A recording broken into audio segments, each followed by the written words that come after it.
Με την κλιματική κρίση να απειλεί το μέλλον μας, η αλλαγή είναι πιο επίγουσα από ποτέ. Οι πόλεις παράγουν το 75% των εκπομπών θερμοκηπίου της Ευρώπης, άρα αποτελεί επιτακτική ανάγκη να επαναπροσδιορίσουμε τον τρόπο που ζούμε για να εξασφαλίσουμε ποιοτικότερες συνθήκες για το μέλλον μας.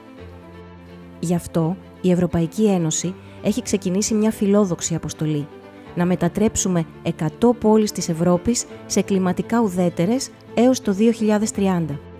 Τι είναι η κλιματική ουδετερότητα? Είναι η επίτευξη χαμηλών εκπομπών θερμοκηπίου, ώστε το περιβάλλον να μπορεί να απορροφήσει περισσότερο άνθρακα από όσο εκπέμπεται, με αποτέλεσμα να μην προκαλείται η υπερθέρμανση του πλανήτη.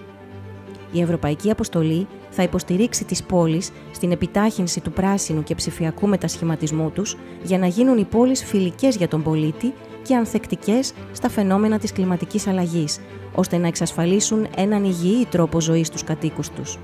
Οι πόλεις αυτές θα προωθούν τρόπους παραγωγής και εξοικονόμησης ενέργειας μέσα από ανανεώσιμες πηγές, έξυπνα δίκτυα, ευέλικτα συστήματα διαχείρισης ενέργειας και αλλαγές στις περιβαλλοντικές συνήθειες του πολίτη, και θα υιοθετήσουν ένα καινοτόμο τρόπο διακυβέρνησης που θα αποτελέσει το παράδειγμα για όλες τις υπόλοιπες πόλεις της Ευρώπης, ώστε να επιτευχθεί ο στόχος της κλιματικής ουδετερότητας έως το 2050. Έτσι, με την αποστολή των 100 κλιματικά ουδέτερων και έξυπνων πόλεων από και προς τον πολίτη, θα μειώσουμε το αποτύπωμα άνθρακα, θα δημιουργήσουμε πιο λειτουργικές και αισθητικά αναβαθμισμένες πόλεις για όλους τους πολίτες και θα δημιουργήσουμε οικονομικές ευκαιρίες και θέσεις εργασίας στους κλάδους καθαρής ενέργειας και τεχνολογίας. Στην Ελλάδα έχουν ήδη επιλεγεί 6 πόλεις.